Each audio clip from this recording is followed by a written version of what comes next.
안녕하세요. 5월 27일 목요일입니다. 오늘은 잠언 14장 20절부터 35절의 말씀을 가지고 지혜와 어리석음의 차이라는 말씀을 가지고 은혜를 나누도록 하겠습니다. 우리 어제는 그 가정을 세우는 지혜로운 부모에 대한 이야기를 나눴는데요. 오늘도 이 계속해서 말씀을 통하여 우리 일상생활에서 하나하나의 지혜로운 자와 어리석은 자가 어떻게 살아가며 지혜로운 자는 어떤 복을 받고 어리석은 자는 어떤 행동을 통해서 또 어떤 그러한 심판을 받는가에 대한 이야기를 계속해서 말씀해주고 있습니다. 지혜로운 자는 결국 하나님을 경외하는 자고 하나님의 말씀 앞에 순종하는 자고 하나님의 뜻을 따르는 자다. 우리가 계속해서 그렇게 배워왔죠. 그리고 또 그 지혜를 우리 어제 배운 대로 자기 자손들에게 넘겨주는, 유산으로 남겨주는 그러한 부모이다. 이런 이야기를 했습니다. 오늘은 어리석음에 대한 이야기를 조금 여러분하고 길게 하기를 원합니다. 어리석다라는 말은 이 성경에는 여러 가지 표현으로 지금 나오고 있는데요. 특별히 잠언에는 악한 자라는 표현으로 나오고 있고요. 교만한 자라는 표현으로 나오고 있습니다. 그런데 왜 어리석은 자가 교만한 자가 되고 악한 자가 될까요? 그게 중요합니다. 여기 어리석다라는 말이 제가 어느 목사님에게 이 책을 보다가 봤는데요. 우리나라의 순수한 말로 어리석다라는 순수한 한글이 어리썩다에서 나온 말이라고 합니다. 여러분, 어리썩었다라는 말이 뭐예요? 영혼이 지금 썩었다라는 이야기가 되겠죠. 그 말씀은 이 안에서 좋은 생각이 나오지 않는 그 영혼이 상한 악한 사람을 표현하는 말입니다.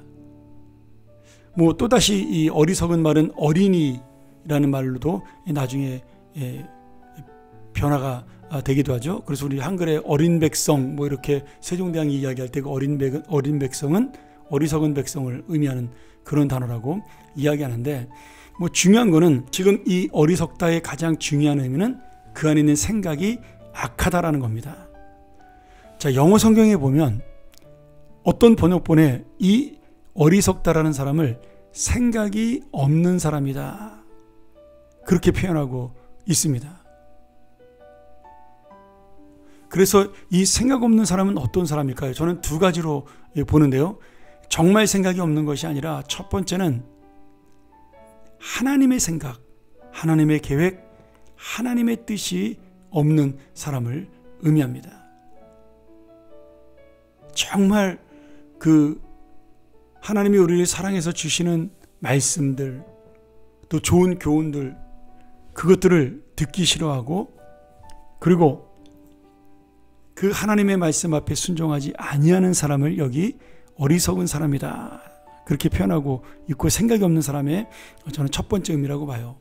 두 번째, 이 생각이 없는 사람, 그런 사람의 표현은요, 자신의 생각, 자신의 판단, 자신의 경험, 자신의 능력만을 믿고 하나님 앞에 귀를 기울이지 않는 사람을 의미합니다. 그러니 오늘 이 어리석다라는 표현은 결국 어떻게 돼요? 불신앙의 사람이 되는 겁니다. 자기의 생각대로 살아가니 그 사람은 교만한 사람이 되는 것이고요. 결국 자기의 생각대로 가는 사람은 악한 길로 갈 수밖에 없습니다. 그러기에 이 성경에서 악인이라는 단어를 쓰는 것이 당연히 맞다라는 그런 의미가 되는 거죠. 오늘 여러분, 우리가 이 말씀을 바라보면서 결국 어리석은 자는 자기의 생각대로 잘 사는 것처럼 보이고 교만하여 스스로 자기를 믿지만, 16절에 보면요, 그러나 결국 그 사람은 미움을 받게 되고, 그리고 하나님 앞에 패망하게 되고, 또한 생명을 벗어나 사망의 그물로 가는 자가 된다, 이렇게 말씀하고 있습니다. 저는 24절 말씀이 은혜가 되었는데요. 지혜로운 자의 재물은 그의 면류관이요 미련한 자의 소유는 다만 미련한 것이다.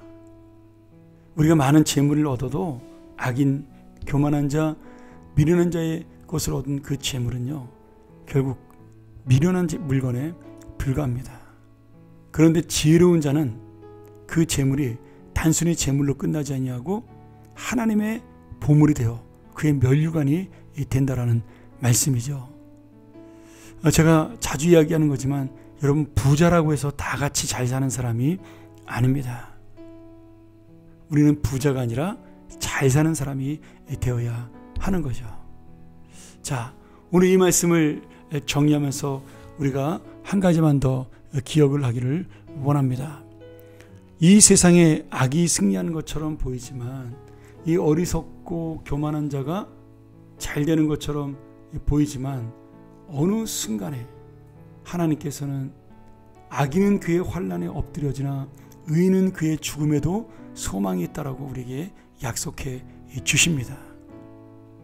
이 땅에서 결국 우리의 결과를 보지 못한다 할지라도 오늘 우리의 순종이 면류관이 되고 우리의 하나님을 향한 그 지혜로운 믿음의 인생이 면류관이 되고 이 약한 자는 그것이 그를 망하게 하는, 그리고 진노의 심판을 받게 하는 그러한 열매를 받는 사실을 바라보면서 다시 한번 내가 어리석은 자가 아니라 지혜로운 자, 이 땅에 눈에 있는 것을 보고 그것으로 만족하는 자가 아니라 하나님의 말씀을 따라 사는 것으로 기뻐하는 자가 되기를 주의 이름으로 간절히 축원합니다.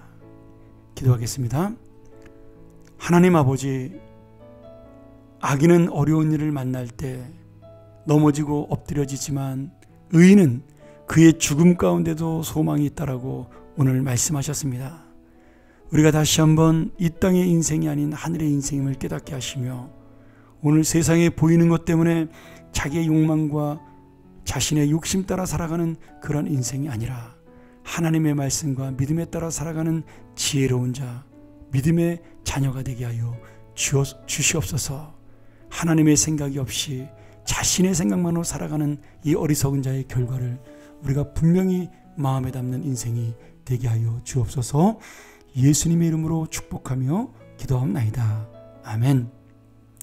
우리 다 같이 한번 시간 이 말씀 묵상하면서 함께 나가기를 원합니다. 오늘 이 말씀, 악인은 그의 환난에 엎드려지나 의인은 그의 죽음에도 소망이 있느니라. 이 세상의 끝이 아니라는 거죠. 우리의 모든 인생은 주님이 기다리는 영원한 삶이 있다라는 겁니다. 오늘 다시 한번 이 말씀 기억하면서 나도 그 영혼을 사모하는 지혜로운 자가 되게 해달라고, 하나님의 말씀 앞에 순종하는 정말 믿음의 생각이 있는 사람으로 살게 해달라고, 나의 모든 재물과 모든 것들이 믿음의 면류관으로 남기를 그렇게 소원하는 자가 되게 해달라고 우리 같이 한번 이 시간 묵상하며 나아갑니다. 감사합니다.